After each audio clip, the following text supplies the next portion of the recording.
held on the 14th of March 2023. Are there any omissions or corrections for those minutes? Happy to move. Thank you, Councillor Parker. Do I have a seconder? Thank you, Councillor Jackson. All in favour? Aye. Against? Carried. Thanks. So we'll just move on to the one report that we have for this meeting that will take up the bulk of this meeting, and I'd like to welcome up Rhys Taylor, Troy, are you coming up, and Dr. Phil Driver, who's going to present his report along with Andrew Dixon, our Group Manager for Infrastructure.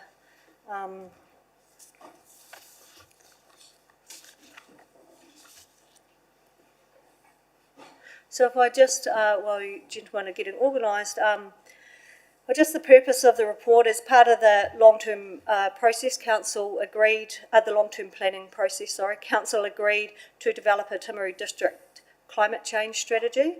And so as noted at point 1 of this report, the purpose of this report is to present the first Timaru District climate change strategy, which is attached to the report, and it has been created by an independent facilitator, Dr. Phil Driver, after extensive public engagements and workshops. So I will just hand over to the four of you to take us through the report.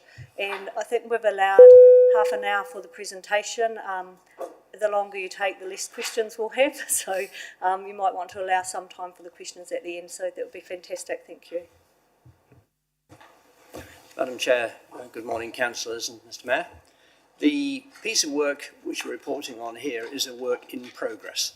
It's been produced by an independent facilitator contracted to the council, who's engaged with a large team of volunteers drawn from the public to follow on from an initial set of interviews that were done. The work involved has looked at possibilities for a climate change response district-wide. It's the first stage of this work, and as Dr. Driver will be describing to you, it's a process of trying to engage as many ideas from as many quarters as possible. For reference, in the table where our Chief Executive is sitting, you'll see all the posters which announced the succession of public events in which we had good participation, not just in the public, but also from several of the councillors as well. And we've appreciated that input for the quality of the work done. The key point for me to note, Madam Chair, is that this is a work in progress. It's a document that collects the information that was made available to us and tries to organise it. The work will then be picked up by your staff team, who will look at the aspects that are reasonable and relevant for the district council to work upon. In other words, we'll look at the ideas from that which we have legal power to act upon and we have potential motivation to act upon, and we'll put those ideas together so that they can be considered by the council as we move towards the next long-term plan. There may be actions we can start quickly even from it, which would be encouraging, I think, given the urgency of the international and national issues involved. I think it's probably a sufficient introduction. Myself and my fellow officers will give Phil room to do this now. We'll move back a seat. And I'd like to welcome to and commend to you Dr. Phil Driver, who's put a huge amount of effort into this project on our behalf. Thanks for your introduction, Rhys, and hello, councillors and Mayor. A key point I want to reiterate is that my report is a report by, for and with the community. It's not explicitly a report to council. You are one of many stakeholders. So there's nothing in my report that binds anybody to any action. It's simply saying this is what the community thinks needs to happen. It's up to you as a governance body to decide which of that to pick up and run with.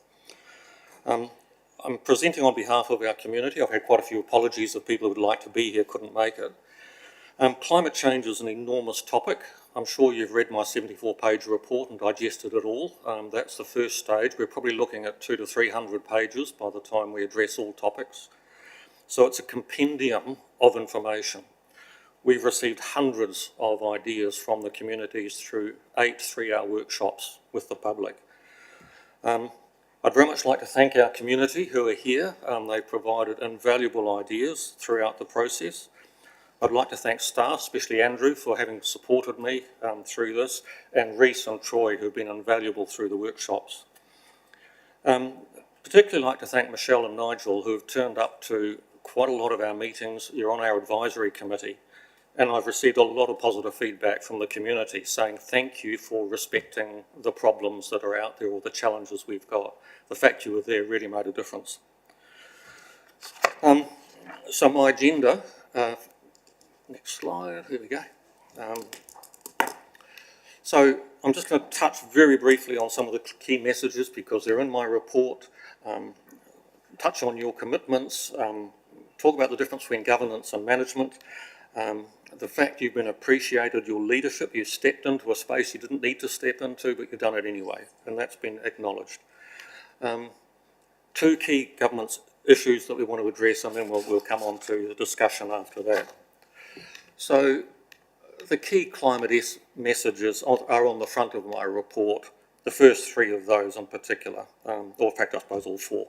It's unequivocal, and by that the scientists mean that climate change is happening and we are causing it, and the possibility that that's not true is 3 parts in a million. So it's 5 sigma confidence. The impacts are inevitable, they're happening already. There are houses going underwater already. We don't have to take action. That's a choice that needs to be made at governance level, at council level, on a lot of these issues, because many of the issues are not actually legislatively required by you. In fact, they're not legislatively required by anybody. And so if council doesn't step in and take action on some of these issues, there's a risk that nobody else will either. So that's a real challenge for councillors to get their head around which of those actions are really significant, and you choose to ignore them or not is your choice.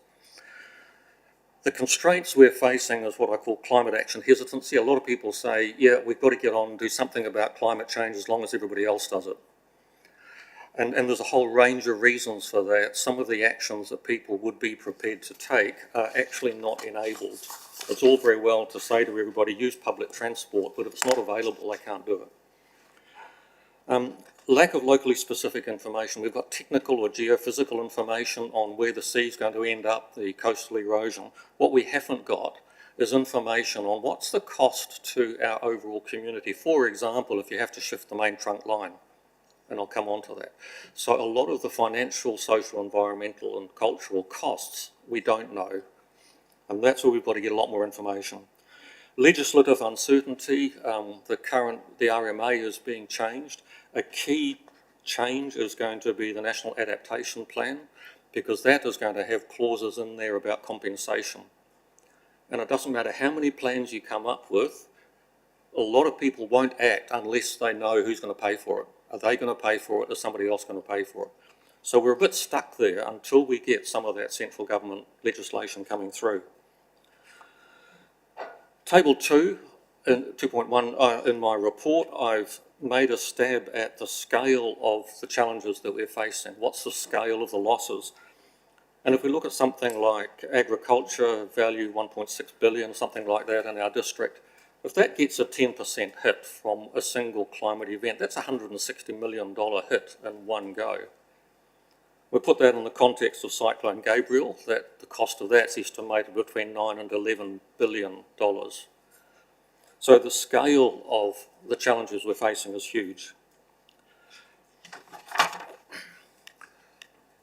So we've gone through those constraints. So councillors have already made these commitments, be a climate-friendly council, lead and facilitate mitigation and adaptation projects with others, and encourage others to learn and adapt. So it's point 2 that we're working on at the moment. We're developing a community strategy, and you have been enabling that to happen by funding my time and providing Reece and Troy, and before that Rosie Oliver, and also members of your staff, Michelle Bunt and Grant Hall and many others who have been coming along to our meetings and making quite superb contributions.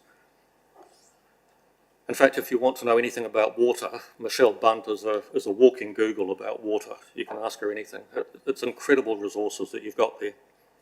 Many companies and farmers are already spending millions of dollars on adapting to climate change in our district already, and many are already suffering.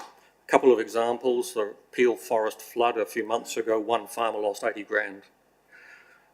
One farmer we've spoken to has so far had 40 hectares of his land affected by salt. And if you look at dairy land worth 30 grand a hectare, times 40 hectares, the sum comes out to $1.2 million worth of one farmer's land already affected by salt. It's real, it's here, it's happening. So your staff are already doing what's legislatively required, and they're working, furiously on that sort of stuff and putting recommendations to you. However, a lot of what's happening out in the community is not in the arena for staff to make decisions about. It's in your arena as governance. So if we've got a stressed out community at the huts, for example, and they need help to work collectively to make a decision on, do they retreat, do they put their houses on sticks, or do they let the wetland come in and farm it for aquaculture? So there's positive and negative opportunities. Half the American seafood harvest comes from wetlands. So there's a potential enormous gains. Who's responsible for pursuing those ideas? At the moment, legislatively, nobody. And I guess what our communities are saying, it would be awesome if somebody stepped up to at least keep taking a lead on that, keep enabling somebody to keep looking at those big issues. I'd have to say I've been really privileged and proud to be the public face of TDC throughout this work. The support I've received and the dedicated input from so many people has been, really rewarding. And I'd have to say, makes me feel nervous that I can fairly represent all the views or all the information that's given to me, but I'm doing my best on that. The Climate Change Commission has noticed what we're doing, and they're coming to visit us on the 10th of May. So I think that's pretty significant. They've released their latest advice. There's some copies of a summary over there if anybody wants any. And we can either passively let the Commission tell us what to do, like government did with Three Waters, or we can step up and say, we need to tell the Commission what we need in this district. And that's the approach I would encourage that we take as a governance role, as councillors, to step up and lead on that, while at the same time acknowledging the challenge you face to each of you try and get your head around all this stuff. It is huge. And this is why I come back to that recommendation towards the end. I think we need to set up a very professional trust or incorporated society to pull that information together and make robust recommendations to you, rather than relying on one person like me making those recommendations. It's got to come from a more robust body. The complexity we're facing, and I'll just go quickly through the coastal settlements. We've got erosion problems, and that's due to many things. Sea level rise, we've got bigger storm surges, we've got bigger waves coming in from offshore storms, and loss of gravel that is no longer coming down the Waitaki River. So those are all compounding. So that's erosion of the coastline happening at 2 metres a year at the moment.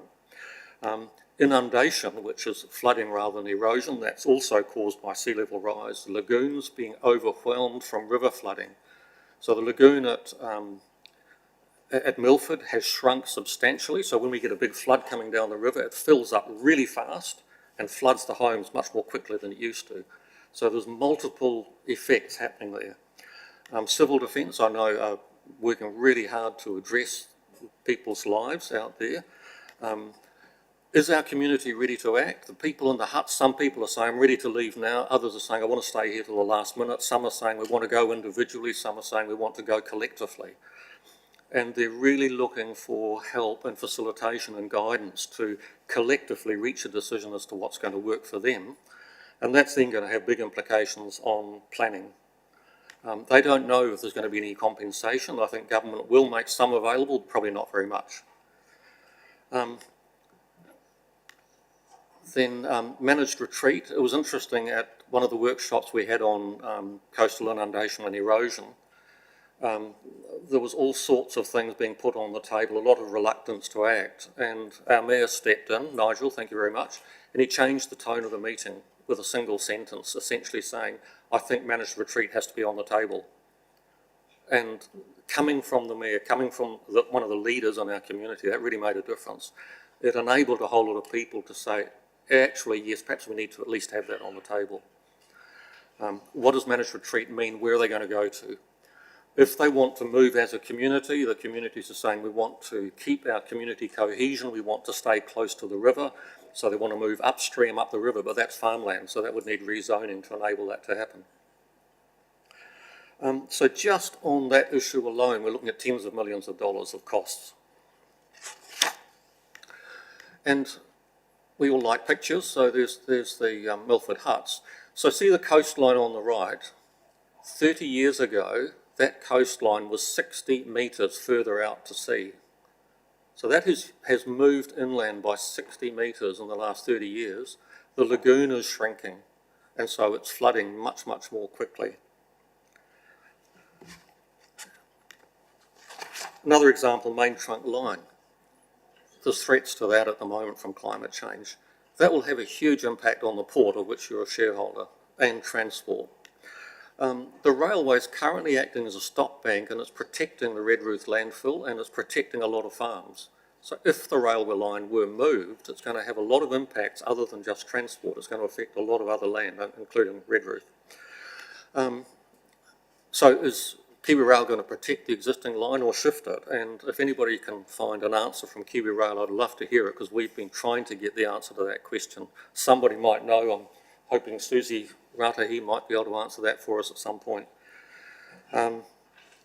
If the line has to be moved, there'll be major issues on land rezoning and purchase for relocation. And if you move the railway line south of the port, where's it going to go? Potential cost hundreds of millions of dollars. And just look at this picture. We started visiting this area in 2013. We used to walk along the sea side of the railway line through coastal dunes that were 10 to 15 metres wide. They're not there anymore. And that's just since 2013, 10 years.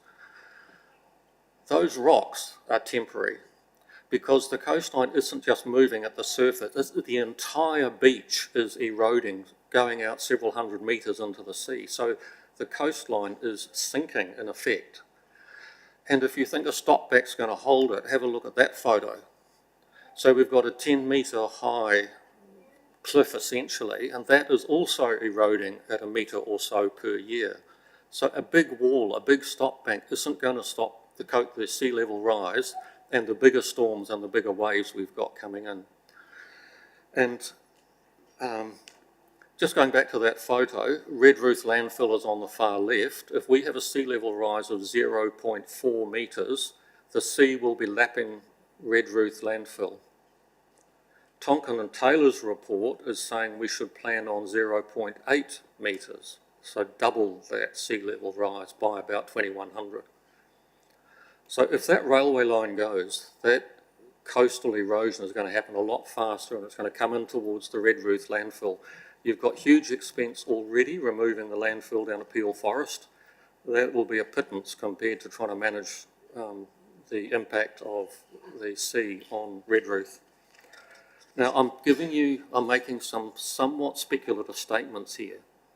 We need something like a trust of professional people to work out, are my statements valid or not, and to put real hard numbers on them. I've done my best on this with a lot of input from our communities. Another final one is the impacts on our communities, and these bullet points came out of the Tonkin and Taylor report on a risk assessment for the Canterbury area, severe weather storms and so on, wildfires. I'm a trustee for a property at Ohau. I know exactly what it's like when a wildfire goes through an area that is really precious to you.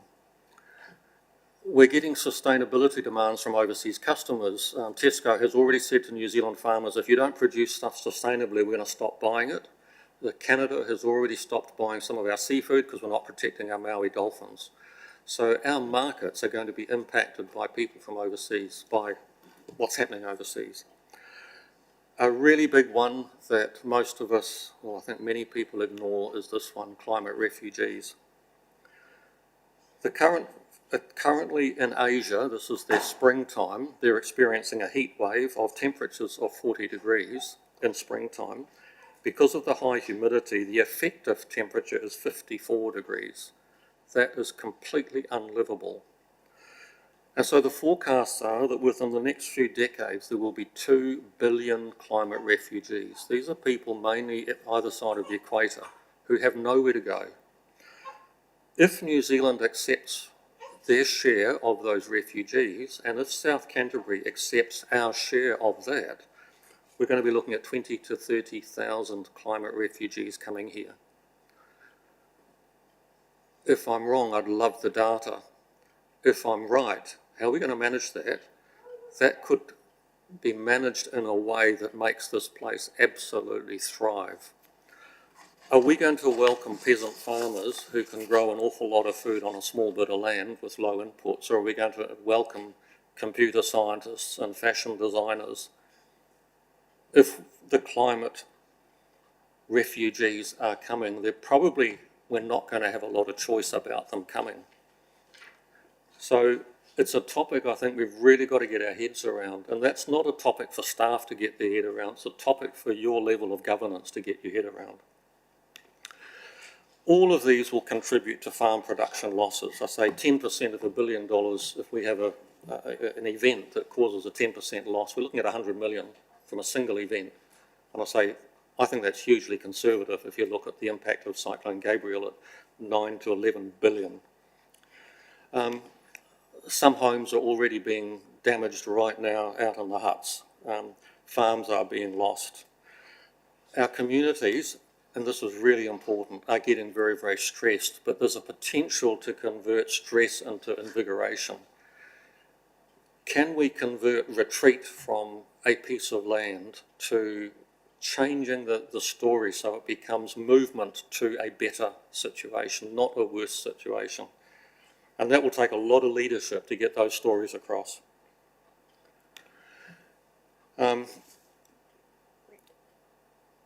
So I think, you know, as you see in my table 2.1, we're looking at costs in the hundreds of millions of dollars. And just as a simple example, there's the Rangitata and flood. Worldwide, a lot of countries are removing stock banks or accepting that stock banks are no longer the solution to rivers. If we look at the Nile Delta, they welcome the flood because it makes the ground incredibly fertile while they plant into the flooded land immediately after flooding. I'm not saying that's going to work here. The professors of civil engineering from Auckland and Canterbury University a couple of years ago put out a report saying we got it wrong. We should not have converted our alpine rivers into drains to try and make the water move to the coast as fast as possible. We should have done everything we could to hold the water back. And that means wetlands, revegetation of the high country, swales and so on. So we've got some major issues coming down the line in terms of management of our major rivers. I was asked to create this climate change strategy, and as Rhys said, we've got started on it. We established an advisory group of 24 people, and that includes our mayor and chair of the Environmental Services Committee, and a whole lot of really committed individuals from our community, ranging from, you know, chief executives, we've had dairy farmers, we've had climate deniers, every walk of life. We've had 8 incredibly energetic workshops, hundreds and hundreds of suggestions coming through. From that, we distilled a set of 10 principles, which are in the report. Principles are crucially important. We agree on them, then we probably put them in a filing cabinet and get on with the job. The principles are not the strategy. They simply guide our behaviour. We've started on what we call sub-strategies. We've partly addressed 6 of them, and there's about another 11 we haven't even touched on yet. Some of those other strategies, like the resilience of the electrical network, Alpine Energy is doing a major strategy on that right now. And they're looking at the impact of climate change, but also the impact of alpine fault cracking, which I think has a 75% probability of rupturing in the next 50 years. And that will take out all the hydro dams, which will mean we'll be without electricity for months. So AF8, as it's called, and resilience to climate change have an enormous amount of overlap. If we can build resilience to climate change, we will build resilience to AF8. But that's, again, it's high level, it's governance thinking has to go into that. As I said, staff are distilling what you're legislatively required to do. And the question is, do you want to keep operating at a governance level, taking on initiatives that nobody else is taking on, even though you're not legislatively required to do so? So the couple of governance issue is quantifying the local climate change impacts, not just the geophysical, we know where the coastline is going to go to. What's the cost of that on the main trunk line and the farms that are protected by that? So the financial implications by my table 2.1, I think, are adding up to many hundreds of millions per year, potentially billions. And a Cyclone Gabriel, of course, would make all that pale into insignificance. Who's going to keep driving it? Is it what I'm calling TDC governance thinkers, i.e. yourselves or people within staff who take a governance approach, a high-level approach? Is it going to be delegated to external sources? Are you going to delegate it to ECAN or some central government agency, or my recommendation, some form of trust or society? Or are multiple agencies going to look after making future recommendations? And who's going to pull together the continuing development of those sub-strategies? So the question for you is, are you going to continue your local leadership? You've earned a lot of credibility in the leadership that's gone so far. As I said, I've been really proud to represent the council in these workshops, and I thank you for your support. So I've recommended what I'm calling a South Canterbury Climate Trust, or similar, it might be an incorporated society, to guide everybody's governance. And I've graphed out a few ideas on it. I think it's got to involve the community councils, multiple agencies, Alpine Energy perhaps, professionals. It's got to independently and objectively answer these questions, which is what I've been trying to do on behalf of the community, but we need a more robust entity to do that. What impacts are likely? What are the big ones? Who and what will be impacted? What actions will increase resilience? Who should lead on each issue? And the legislation simply isn't clear. And this trust needs to make public recommendations for action. So they're not recommendations to ECAN, to TDC, they're simply saying these actions need to take place.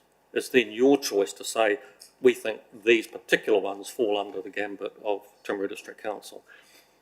But I think I would encourage you to support such a trust to pull that information together. I'm using the word trust because this entity needs to be absolutely robust. It needs to pass scrutiny from business leaders like Councillor Alan Booth. It's got to pass project management scrutiny from people like Councillor Tracy Scott. It's got to pass scrutiny from agriculture sector leaders like Councillor Michelle Pye. This is not a bunch of people sitting at the back room talking about, growing a few more cabbages in the backyard. This is serious stuff. And so I think the trust has got to include professionals. They've got to include a very tightly worded trust deed that specifies exactly what the trust is going to achieve by when. And I'm encouraging that, the idea that the trust perhaps covers all of South Canterbury rather than just the Timaru district. And funding from all agencies, and I would be thinking here of councils putting money in, ECAN putting money in, maybe trying to get some from the likes of Alpine Energy, but also going to central government because they've got some major funding on climate change and putting a really compelling argument to them. Because a lot of what we're doing absolutely aligns with the latest report from the Climate Change Commission. So I think we would have their support. Just some quick urgent things that we need to address is the coastal inundation of the settlements. That can't really wait much longer. Understanding the impacts on the main trunk line, that is short term, like a few years away. A big one is the lack of domestic food resilience. 95% of our food that we eat here comes from outside the district. I was blown away by that statistic. Half of that comes from overseas. So when Cyclone Gabriel hits Hawke's Bay, that affects our food resilience down here, and that's why our prices all went up for fruit and vegetables. And so our communities are saying, we've got to do much better than relying on 95% of our food coming from outside the district. And as you'll see in my report, there's a whole lot of other topics that we haven't even had time to look at yet. So final slide, my recommended next steps is that a South Canterbury Climate Trust or Society be established. Someone needs to design that. We need to select the trust members. What are the criteria for that? The trust has to answer the big questions and start pulling strategic ideas together and make public recommendations on climate actions. The second thing is staff need to continue to pull out of my report and other reports what TDC is legislatively required to do, and Reece and Troy and Hamish and others are on the case already. And obviously then actually take action. In terms of the design of the trust, because this trust is something that is, I believe, needs to be established out in the community. It's not a Timaru District Council offshoot, it's out in the community. I'm volunteering to work with community members over the next 2 weeks to put a robust proposal to all members of our community and to council by Friday of next week.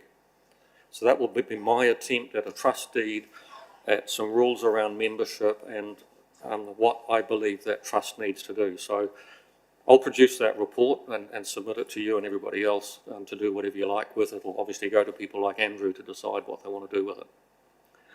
So that's my presentation. I think I've kept it under the half hour, Michelle, and open to questions. Thank you, Dr. Phil.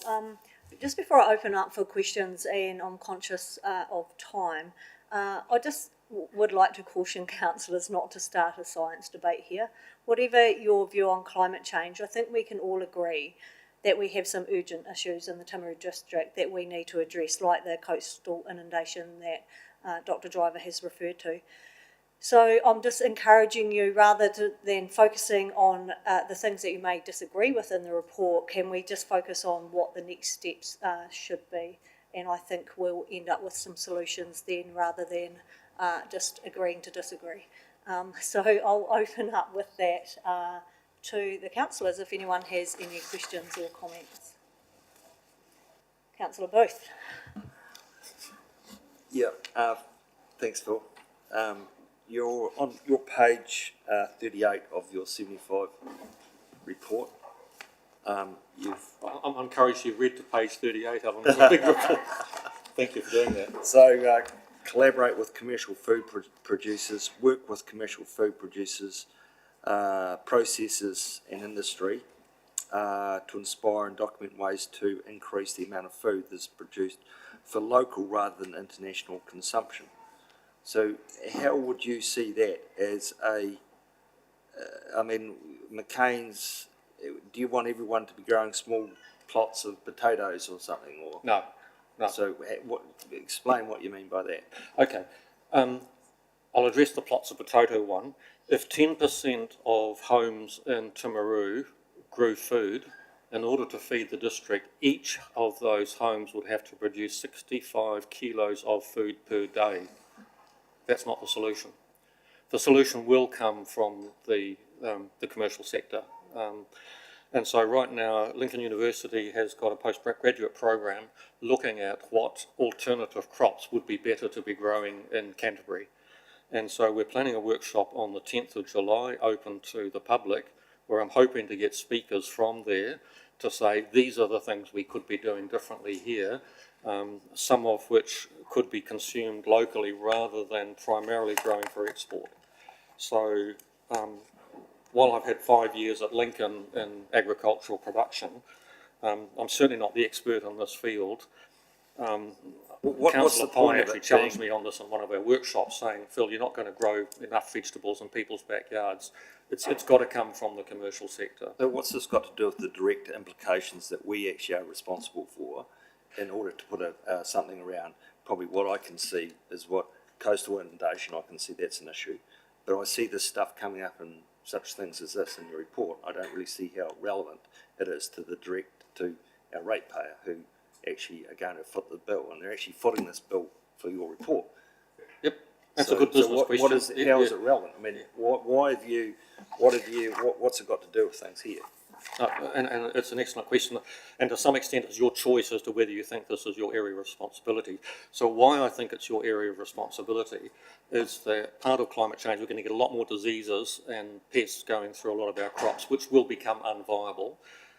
So the economy will be stretched by climate change. And then if we then encourage, for example, the growing of hemp, then there are rules around that which have to go into the district plan. So the different types of crops, whether it's pine trees or oak trees or whatever you grow, will be impacted by the district plan. So elements of these issues are relevant to the council.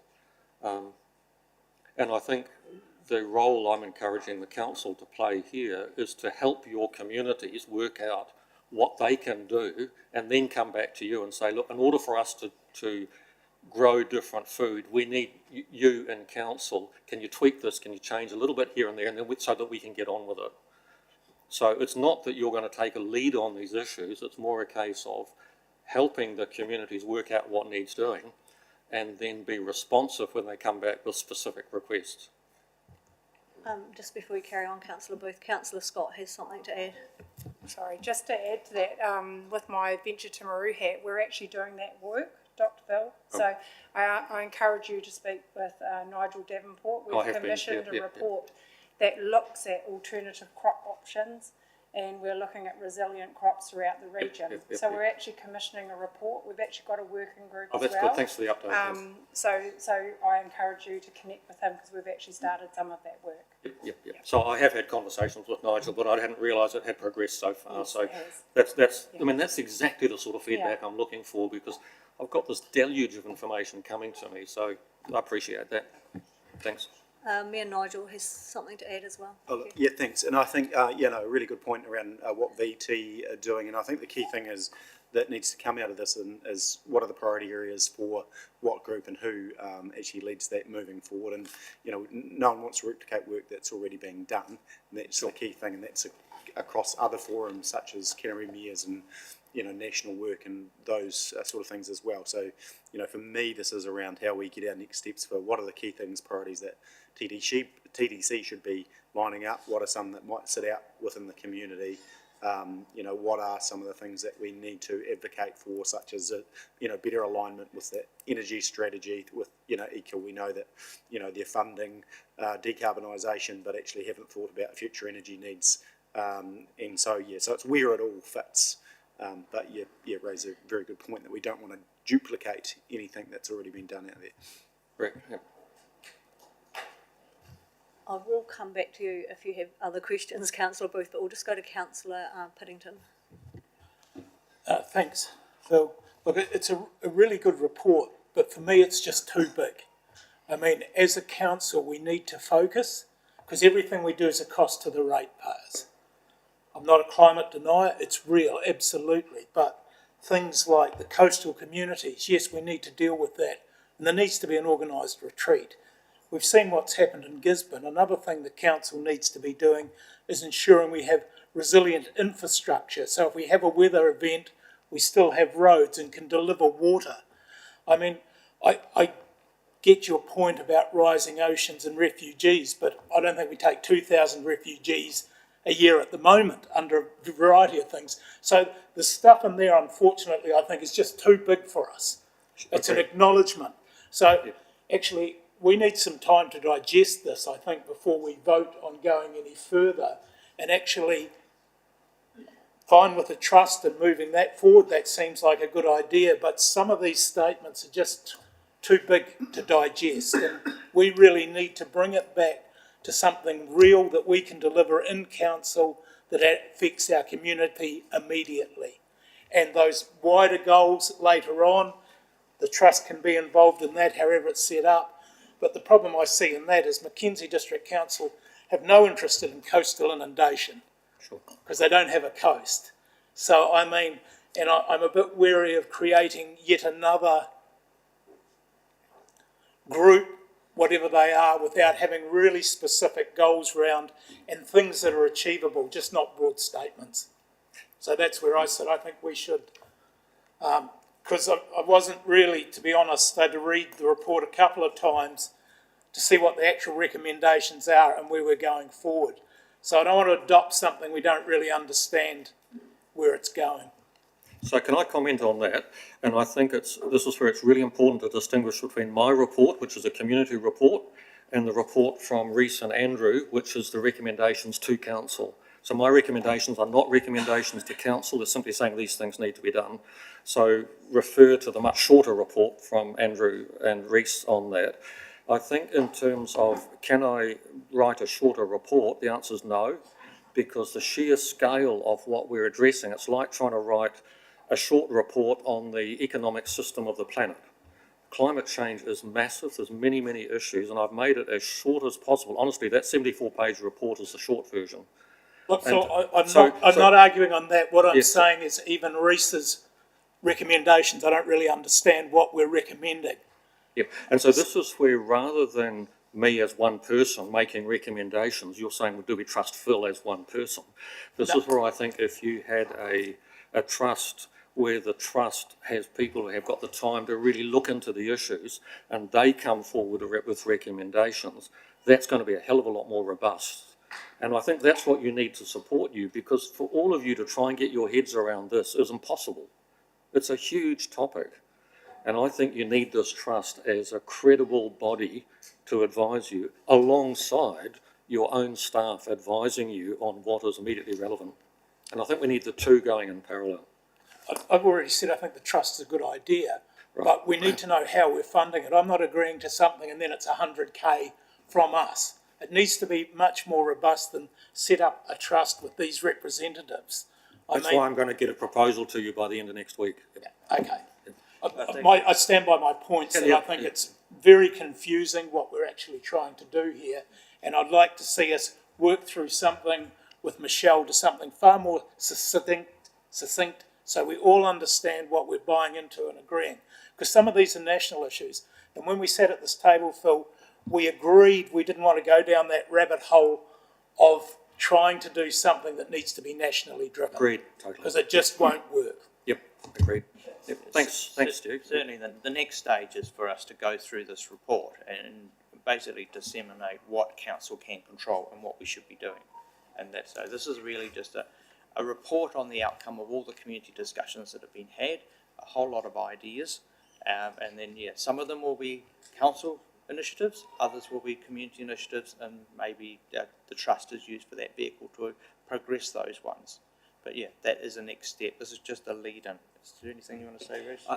I think the only thing I'd add is that the specific recommendations on page 11 of your document are clear in the sense they're saying to receive and note this report as a community view. Yeah, we might, sorry to interrupt Mr Taylor, but we might just come back to them because I will work through all of those recommendations once all the councillors have had their interruptions. Sorry. Councillor Shannon. Thank you, and thanks very much for your presentation. It was a thorough read. And to follow on from what Councillor Piddington was actually saying, and why I came along here today a little bit confused about what I was doing as well, because the recommendations don't actually say what you're saying to us about going away and coming back effectively. The recommendations actually are quite clear that we are to receive and note and draft the climate change strategy and endorse it for wider publication, for example. And it, with regards to the recommendations, and there's only two options there, which effectively suggests that all of your recommendations, Dr. Phil, are what we would effectively be adopting today. So maybe it's the wording of the report, but that's where the confusion lay with me. Thanks. Are there any other general comments or questions before we move to talking through each of the recommendations? Yeah, Mayor Nigel? Yeah, and I don't disagree. I think point number 3 probably, and I know Michelle's going to take us, sorry, Councillor Pye's going to take us through it, but, that further report to what other council activities and priorities is coming at a later date. So, look, take the comments, but I think there's more. This is sort of first step, if you like. So,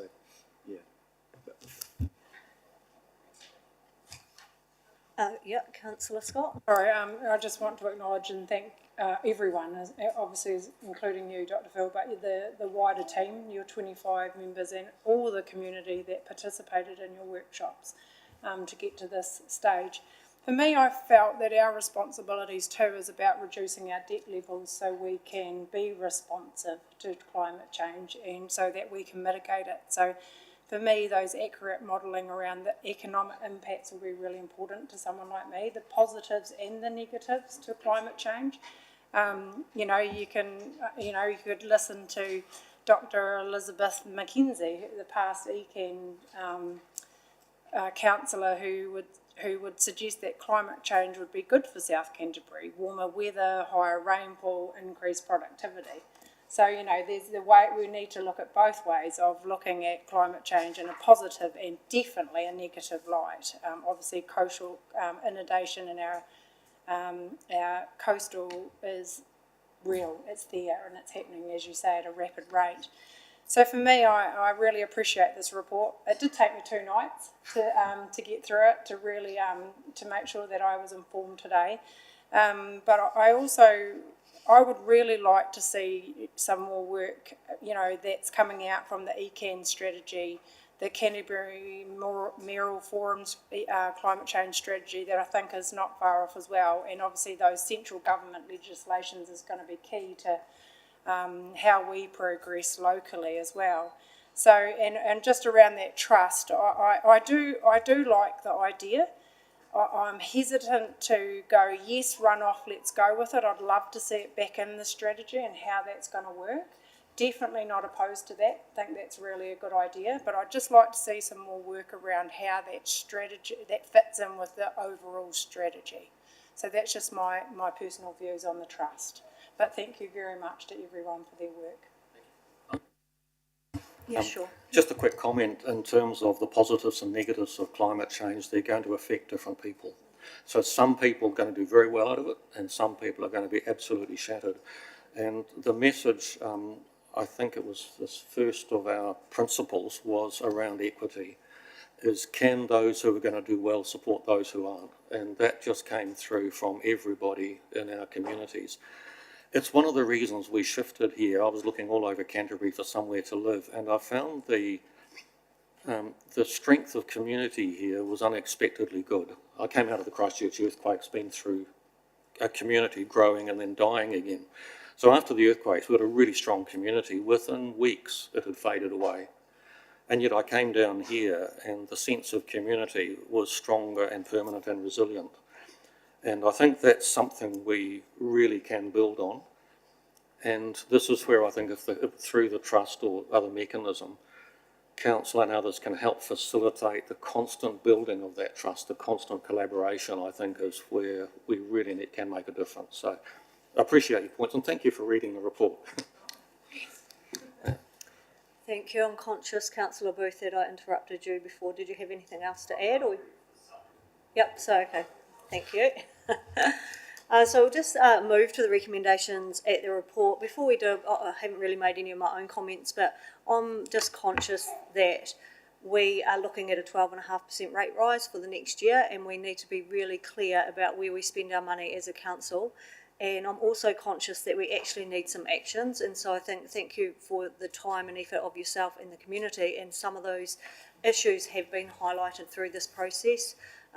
You talked about the farmers, that have got some pressing needs on their properties, along with hut owners out along the coast, and I think that's where our main focus should be on where can we get the quick wins, so to speak, and actually get some action, rather than spending another 6 months or 2 years talking about what we're going to do again. So that's probably a key focus that I want to see come out of this personally. So recommendation 1 is that we receive and note the draft Timaru District climate change strategy and endorse it for wider publication. I do actually have some concerns about endorsing it for wider publication, in that if you don't have the context that we've just been given in this room, it may have the potential to confuse people what this actual document is. It's actually already in the public domain anyway on council's website, but that's only my view. I mean, is there somebody who wants to put the recommendation as it stands and a seconder, or do we want to change the recommendation? Councillor Piddington. Thanks, Michelle. Yeah, that was kind of my problem. We need to give it some context and what we're hoping to get out of it. Because if we put out there your point about ratepayers, what's this going to cost? It doesn't, to me, by endorsing it, have any context around it. So, as you say, it's already in the public domain, and maybe that's a later step once we get further down the track. Michelle, can I comment on that? I think the word endorse is a wee bit too strong. I'd be inclined to say receive and appreciate the report. I think endorse is probably going a wee bit too far. Yeah, so my recommendation, depending on the views of other councillors in the room, was going to be that we just receive and note the draft Timaru District Climate Change Strategy and stop it there. So it looks like Councillor Shannon would like to move that, and I can see Councillor Oliver nodding. Is that a seconder? Is there any other discussion or comments on that? All in favour? Sorry, did you want to say something, Councillor Booth? Well, look, I really consider this report as speculative and quite a radical interpretation of what your thoughts are. And so, and unequivocal, there's some words in there. I just think it's just not something that is really, it goes way too far, in my opinion. And certainly we can only base our decisions around facts and what is real. And certainly I've got an appreciation for the potential of coastal inundation. So, and we have actually taken care of that in regards to our draft plan. We've moved the lines back to take into consideration for any potential issues. So, I mean, I just think no to. Well, I think I do support doing literally what you've suggested, but I wasn't very happy with the recommendations and the options. Thank you. Okay, so the resolution on the floor is that we receive and note, that was all, the draft Timaru District Climate Change Strategy. I had a mover from Councillor Shannon and seconder Councillor Oliver. All in favour? Aye. Against? Carried. Thank you. So we'll just move to recommendation 2, which is to acknowledge the valuable voluntary contribution of councillors, the advisory committee and the many participants in the 8 public workshops. Well, I think, actually I won't tell you what I think. Do we have a mover or a seconder for that? Thank you, Mayor Bowen, and a seconder, Councillor Oliver. Any comment or discussion on that? What I was going to actually say is that I 100% agree with that. So all in favour? Against? Carried, thank you. So we'll move on to recommendation number 3.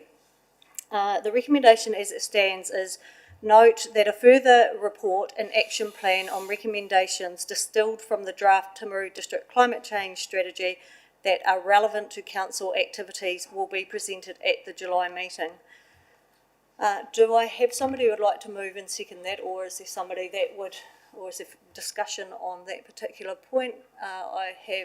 I'll just go in order across the table. Mayor Nigel, Councillor Piddington and Councillor Shannon, were you wanting to comment? Or? I'll comment, but I'm happy to move that as is. I mean, I think that's the natural next steps. I think probably we're likely to be all in agreement on the priority actions such as coastal inundation. There's conversations with Kiwi Rail around trunk line protection. There's stuff that, has been noted around, Canterbury Mayoral Forum priorities, which is around river resilience and protection and some of those sort of things. So I think this is fine with the direction and where we're going to see the priorities, Milford, Huts and the other coastal settlements. I think we're likely to be all in line, so I'm very comfortable as it is here. Councillor Piddington, did you have some comment? Oh, sorry, Stu. Yeah, who is doing that report and who's deciding what's being distilled? Because I'd like to know a bit of the process around it, because you've already talked about the Canterbury Mayoral Forum. It's quite a big piece of work if we're going to do it properly. And, July's not far away. And I agree, and I'm reluctant to spend more ratepayer money where ratepayers are also paying ECAN to do a draft climate change strategy, and there's at the Canterbury Mayoral Forum. So I I don't know if Mayor Nigel would like to talk to this, but my preference is it's done within council. Yeah, look, yeah, totally agree in there. And although there is some work that we don't want to duplicate being done, you know, that Canterbury stuff, some of that will be advocating across Canterbury, going to central government, but it's not going to identify what the priorities are that sit within our district. You know, same with other climate change work. So I think, you know, this is actually about our district. What are the key priorities, you know, for us, and that's where the action plan. So it's going to be driven by us, and yeah, I agree. It needs to be, you know, driven by the in-house team. Yeah, thank you. Any other, Councillor Shannon, sorry, did you have a comment on that? It was actually the same. Who was going to distill and bring back the plan? So, been answered. Mr Taylor, you have a comment? Yes, Councillor. The approach is going to be a series of steps, inevitably, but I think it should be possible for your staff team to produce the main headlines and to say these are the areas from within the initial work that appear to have a clear home within the council. They relate to, for example, infrastructure that we're responsible for maintaining. They have a very geographic focus on issues with which we're already engaged, like the coastal communities. So it'll be a shorter list of work. Alongside that, we're staying in touch with our colleagues in Environment Canterbury and elsewhere who are looking at the bigger picture, but they are moving at quite a slow pace. We are moving faster, and they are available to advise us and share information with us, particularly sharing information. They're doing a lot of information gathering, which we have no need to duplicate. So we'll identify what they gather, and because of our role at the moment through the Mayor and the Chief Executive on the Mayoral Forum, we're in a very good position to ask for that help. But this will be staff-led in terms of proposals. It will then help inform our debate, which will be open to the public again, on the long-term plan. So we've got two stages of looking at it. Our internal consideration, which relates to our action planning and ordinary budgeting within, for example, the whole area of infrastructure, and then what we may do as our actions in the long-term plan, which puts it back in the hands of the public to influence the decision-making and by implication, the spending. Thank you, Mr Taylor. Any other comments? Would someone like to move the recommendation number 3 as it is currently worded? Thank you, Mayor Bowen. A seconder. I'll look to the other side of the table. Thank you, Councillor Parker. Any further comments or discussion? All in favour? Against? Carried. Thank you. Recommendation number 4, that we support in principle preparations to create a trust or similar entity outside council to take forward aspects of the draft Timaru District Climate Change Strategy that are of concern to the community but may not be central to the District Council statutory functions. Are there any comments or feedback on that recommendation, Mayor Nigel? Look, I'm happy to support it as is, taking to account the comments that have already been made. You know, there again, there's more work to be done on who pays, etc.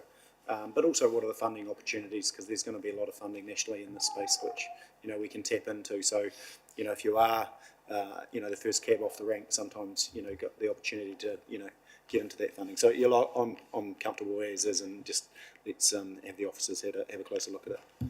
And happy to recommend, happy to move. Thanks. Thank you, Councillor Booth, and then we'll go Jackson and Scott. Yeah, Thank look, I think there's a duplication. There's so many duplications going on, and I don't support that at all. So, yeah. Councillor Jackson, were you seconding, or you had a comment? I'll come back to that. Councillor Scott. I would like to see that recommendation come in the July meeting. I think there's still a lot of work to be done, and I don't see. As I said, I support the trust, but I think there's a little bit more work to be done on what that looks like. So if we're coming back in July, I think that recommendation needs to come back then. Dr. Driver. So what I've offered to do is by next Friday have a more comprehensive proposal on what that trust might look like. I'll submit that to Andrew and his team, and it will be up to them to work up something that can come back to your July meeting. So, you know, I will get it well and truly underway. Absolutely, you can't support the trust with what's on the table at the moment. You need something much more robust, and I will make a first cut at that by next Friday. Thank you. I probably tend to agree with Councillor Scott in that not wanting to get the cart before the horse. And when you're thinking about who's going to sit on that committee, we're not clear. Well, sorry, we are clear, but we're waiting for a report to come back on what are the biggest actions and that we need to do first. And out of that, I thought would create the makeup and the terms of reference and anything else for that committee. So I probably sit with Councillor Scott, but I'm only one person, and if somebody wants to put the motion as it stands, yeah, Dr. Driver. One last thing, in terms of what are the major actions you can act on, Reece and Co will be pulling together the actions that have been identified so far, but we've only looked at 6 out of 17 topics. There's 11 other topics, so we're not going to have a full list of actions for you to feed into that trust. Part of the purpose of the trust is to determine which are the main actions once we've looked at all those other topics. So the report that will come through in your July meeting will be, this is what Reece and Co have distilled out of the report so far, plus a recommendation around the trust and how it might address the future given what we've learned so far. I would have thought that Reece's priorities is actually delving deeper than that and bringing back to us what are our priorities in our district. And both those. Yeah. Madam Chair, on both those points, this is a parallel process. The internal work, which we dealt with through our existing decision-making structure, staff team, long-term plan, which is about what we do as a council, and the wider community opportunities for action, which could be picked up by a trust. So it's two vehicles for two parts of the process. We're just really, I guess, seeking council direction on whether you actually support the formation of an entity, and we will go away and do that work and report back on the mechanics of that. Thank you, Mr. Dixon. So I'm hearing a couple of mixed views around the table on whether we support the creation of this entity. Does anybody else want to share the view, or will we go back to the motion that Mayor Bowen has? Councillor Piddington. I think I support yourself and Councillor Scott that while they are in tandem, we need some clear direction of what the trust is going to do before we create it. So we're cart before the horse in my view. I support it, but if I was going to stand on it, and I think it's dangerous that we're identifying the stakeholders.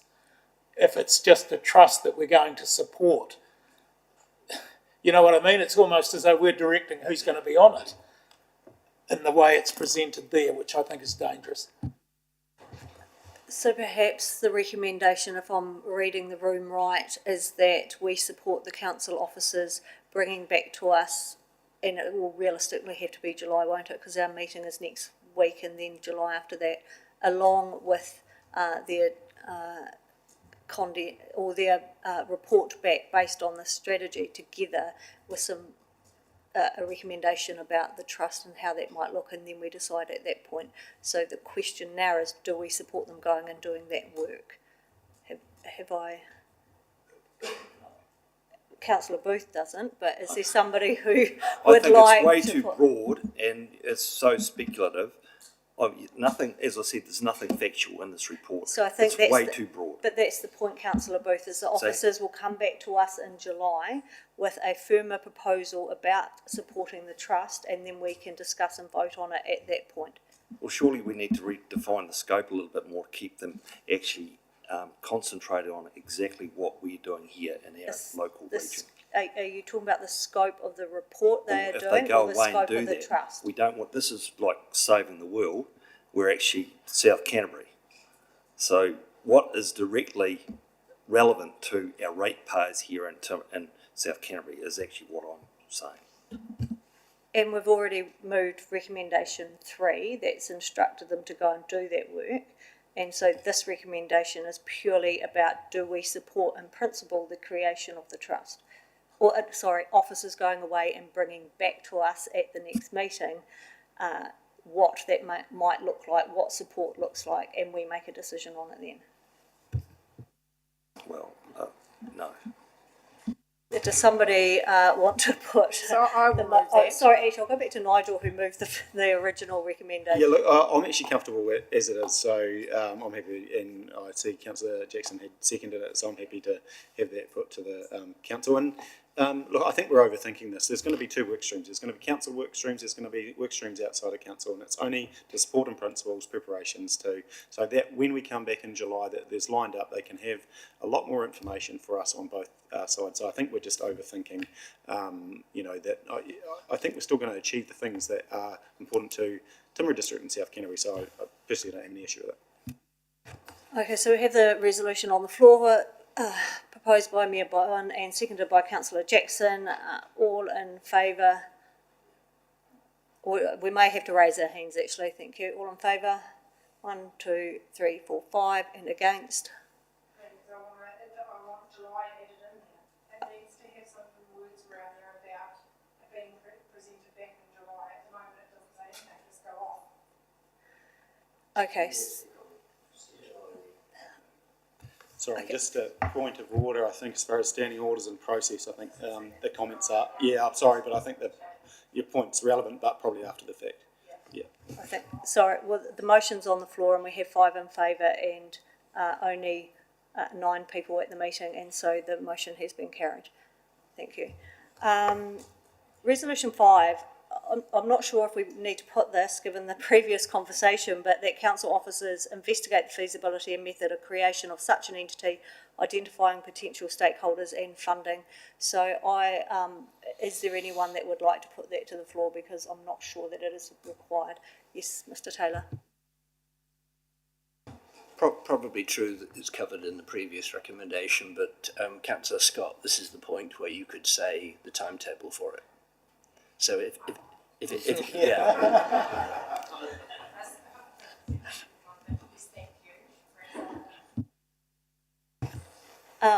Did you want to put another resolution, Councillor Scott, or are you happy that the conversation in the room and everyone seems to be on the same page with the timetable? I think everyone is the same page, but I think it's important to put timelines around it, and so we don't go off. So as I would like to see that is brought back to the table in July.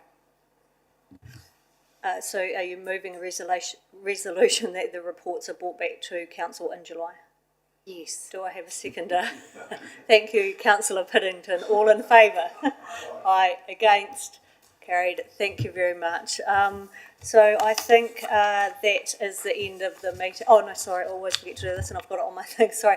Thank you, gentlemen, for your presentation, and Dr. Driver for the amount of work you've put in there, and also like to once again acknowledge the time that the working group and the community have put into this, and so I really thank you for that.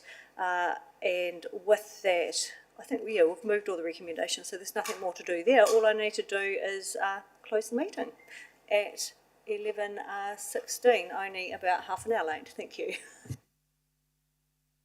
Thank you. I think maybe we take 5 just between meetings.